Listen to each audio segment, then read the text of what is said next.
గణేశాయ నమః. శ్రీ సరస్వతి నమః. శ్రీ గురుభ్యో నమః. భక్తులారా, భారతంలో విశేషాలు చెప్పుకున్నాం. ఇందులో భాగంగా నేటి వరకు మనం ఆది పర్వాన్ని 53 భాగాలుగా చెప్పుకున్నాం. ఈరోజు 54వ భాగం చెప్పుకునే ముందు వ్యాస మహర్షిని ప్రార్థన చేసుకుందాం. వ్యాసాయ విష్ణు రూపాయ వ్యాసరూపాయ విష్ణవే నమో వై బ్రహ్మణదియే వాసిష్ఠాయ నమో నమః. అంజనానందనం వీరం జానకీ శోకనాశనం కపీశమక్షంతారం వందే లంకాభయంకరం. సదా నింబవృక్షస్య మూలాధివాసా సుధాశ్రావిణం తిక్తమప్యప్రియంతం తరుం కల్ప వృక్షాధికం సాధయంతం నమామీశ్వరం సద్గురుం సాయినాథం. సమర్థద్గురు సాయినాథ్ మహారాజ్ కీ జయ.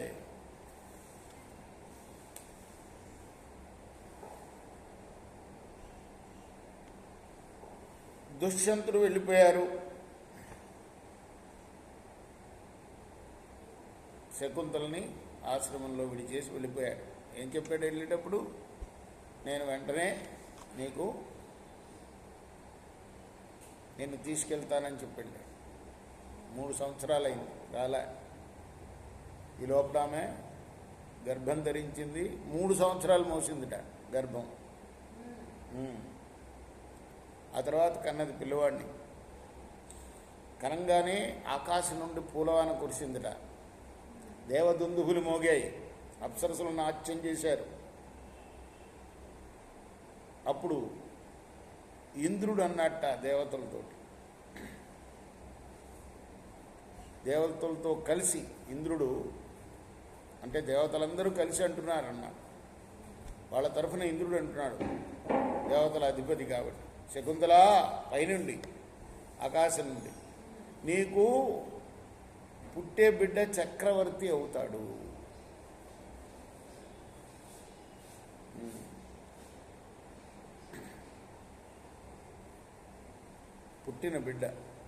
ఇప్పుడు పుట్టిన బిడ్డ చక్రవర్తి అంటే మొత్తం అనేక రాజుల మీద పెద్ద రాజు అన్నమాట. భూమండలం అంతా వెళ్తాడు. పూర్వంశంలో పుట్టిన ఇతడు 100 అశ్వమేధ యాగాలు చేస్తాడు. ఇంకా రాజసూయ యాగాలు కూడా వేల కొద్దీ చేస్తాడు. అనేక సహస్రాన్ని రాజసూయాదిభిర్మఖై, మఖం అంటే యజ్ఞం. ఇలా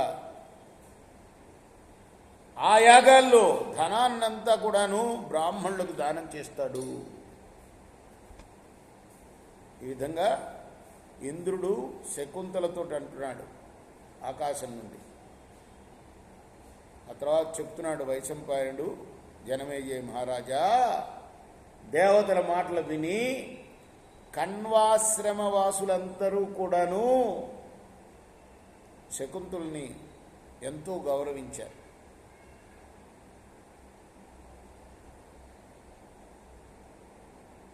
కణ్వ మహర్షి కూడా బ్రాహ్మణులను పిలిచి సత్కరించాడు. ఆ సందర్భంగా ఆ బాలుడికి జాత కర్మాది సంస్కారం కూడా యథావిధిగా చేయించాడు. తాతగారు కదా మరి కదా, వాళ్ళ అమ్మ నాన్న అని పిలుస్తున్నది కదా, చెప్పింది కదా. నాకు తెలీదు, నాకు ఈయనే నాన్న అని చెప్పింది కదా.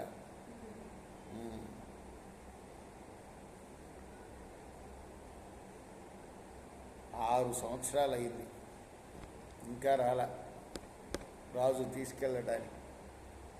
6 సంవత్సరాల బాలుడిగా ఆ కుమారుడు చేసిన అద్భుతాలు ఏమిటయ్యా అంటే, సింహాల్ని కట్టేసేవట చెట్లకి తీసుకొచ్చి, పెద్ద పెద్ద చెట్లకి,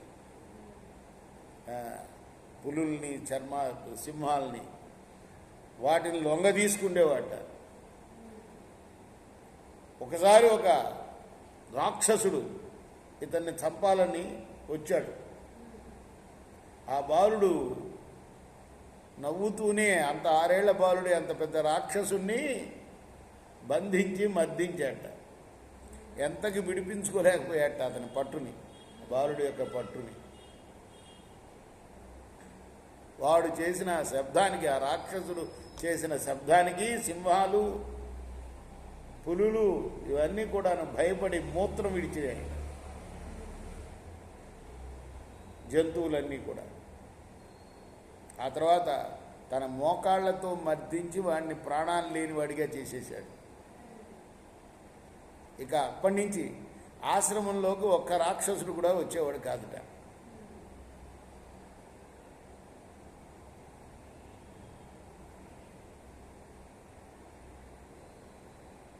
కణవ మహర్షి అతి మానుషమైన, అంటే మనుషులకు సాధ్యంగాని పనులు చేసే ఆ బాలుణ్ణి చూసి శకుంతలతో అన్నాడు, అమ్మా ఇక నువ్వు నీ భర్త దగ్గరికి వెళ్ళాల్సిందే.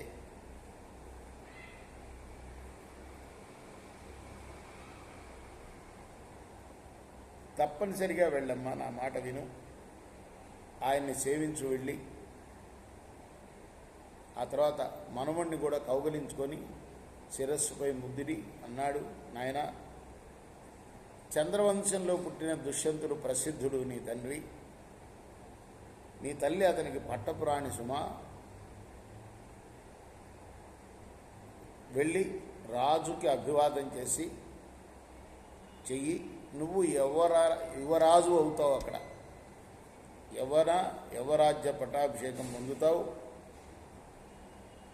తాత తండ్రుల రాజ్యాన్ని పరిపాలన చెయ్యి అని ఆశీర్వదించాడు.